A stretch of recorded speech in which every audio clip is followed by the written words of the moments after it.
भगवत गीता का स्थितप्रज्ञ यह मानसिक शांति और कार्यकुशलता का एक मास्टर क्लास है। आज के हाईटेक डिजिटल युग में क्या श्रीमद् भगवत गीता और उसमें बताए स्थितप्रज्ञता हमारे लिए कितनी मददगार है, जानते हैं आज के इस वीडियो के जरिए। श्रीमद् भगवत गीता के दूसरे अध्याय सांख्य योग में अर्जुन भगवान श्री कृष्ण से पूछते हैं कि स्थितप्रज्ञता मतलब जिसकी बुद्धि स्थिर हो गई है उसके क्या लक्षण है, वह कैसे बोलता है, कैसे बैठता है और कैसे चलता है। श्रीमद् भगवत गीता में स्थितप्रज्ञ के लक्षणों श्री कृष्ण ने इस अध्याय में श्लोक 54 से 72 तक इसका विस्तार से वर्णन किया है। इसमें भगवान श्री कृष्ण अर्जुन से स्थितप्रज्ञ के लक्षणों मुख्यतः 55वें श्लोक में कहते हैं। प्रजहाति यदा कामान् सर्वान् पार्थ मनोगतान्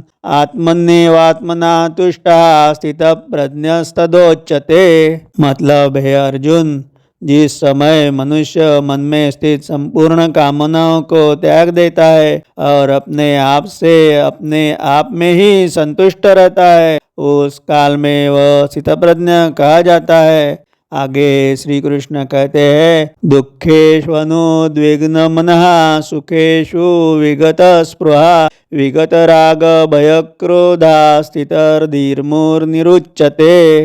अर्थात दुखों की प्राप्ति होने पर जिसके मन में उद्वेग नहीं होता, सुखों की प्राप्ति में जिसकी स्पृहा मतलब लालसा दूर हो गई है तथा जिसके राग भय और क्रोध नष्ट हो गए हैं, ऐसा मुनि स्थिर बुद्धि वाला कहा जाता है।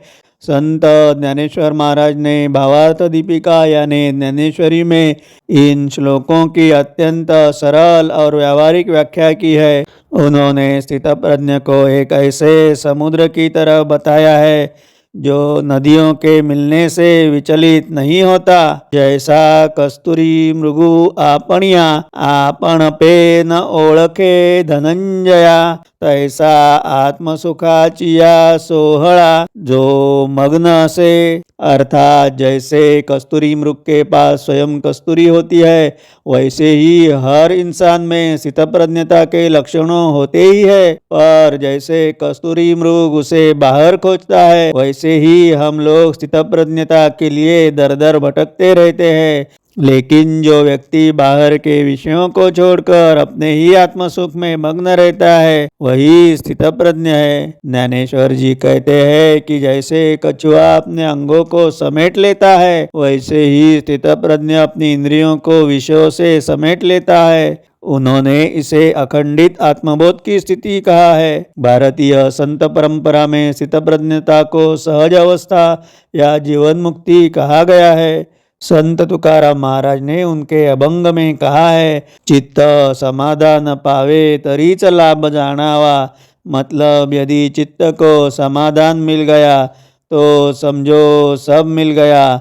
यह स्थितप्रज्ञता का ही सरल रूप है। समर्थ रामदास स्वामी जी अपने दासबोध में स्थितप्रज्ञ को विवेक से जोड़ते हैं। वे कहते हैं कि जो व्यक्ति प्रसंग आने पर विचलित नहीं होता और विवेक का साथ नहीं छोड़ता, वही सच्चा इंसान है। आज के हाईटेक और डिजिटल युग में स्थितप्रज्ञता का बहुत ही महत्व है। आज के दौर में जहाँ सूचनाओं का विस्फोट यानी इंफॉर्मेशन ओवरलोड है और प्रतिस्पर्धा चरम पर है, स्थितप्रज्ञता का दर्शन सबसे बड़ा स्ट्रेस मैनेजमेंट टूल है। प्रोफेशनल लाइफ में मतलब अपने प्रोफेशन में हम फीडबैक और आलोचना यानी हैंडलिंग फीडबैक के कामकाज में व्यस्त रहते हैं। आज सोशल मीडिया या ऑफिस में तुरंत प्रतिक्रिया यानी इंस्टेंट रिएक्शन का जमाना है, लेकिन स्थितप्रज्ञ व्यक्ति प्रशंसा से फूलता नहीं और आलोचना से टूटता नहीं। यह लक्षण आज के कॉरपोरेट जगत में बहुत महत्वपूर्ण होते हैं। उदाहरण के तौर पर हम समझ लेते हैं कि यदि किसी डेवलपर के कोड में बग्स निकलते हैं या क्लाइंट खराब रिव्यू देता है,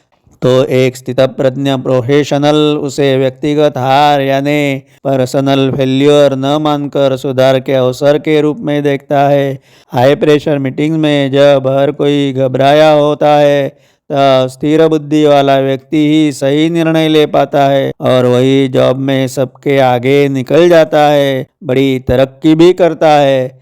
समझो शेयर मार्केट में अचानक गिरावट आए तो पैनिक सेलिंग करने के बजाय शांत रहकर डेटा का विश्लेषण करना स्थितप्रज्ञ होने का आधुनिक उदाहरण है। आज के डिजिटल युग की सबसे बड़ी बीमारी है दूसरों की परफेक्ट लाइफ देखकर दुखी होना।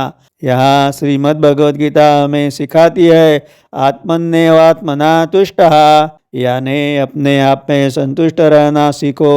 जब आप स्वयं में संतुष्ट होते हैं तो आपको दूसरों की सोशल मीडिया पोस्ट देखकर अपनी लाइफ में कमी नहीं लगती। हमारी इंद्रियों आज स्मार्टफोन के नोटिफिकेशन की गुलाम है। स्थितप्रज्ञता हमें डिजिटल डिटॉक्स की बड़ी शक्ति देती है। जैसे कछुआ अपने अंग सिकोड़ कर लेता है, वैसे ही काम के समय हम अनावश्यक ऐप से ध्यान हटा सके, यही आज की स्थितप्रज्ञता है। श्रीमद् भगवद गीता हमें सिखाती है वितराग भय क्रोधा, मतलब जब हम ईर्ष्या और क्रोध को छोड़ देते हैं तो बर्नआउट जैसी समस्याओं से बच सकते हैं।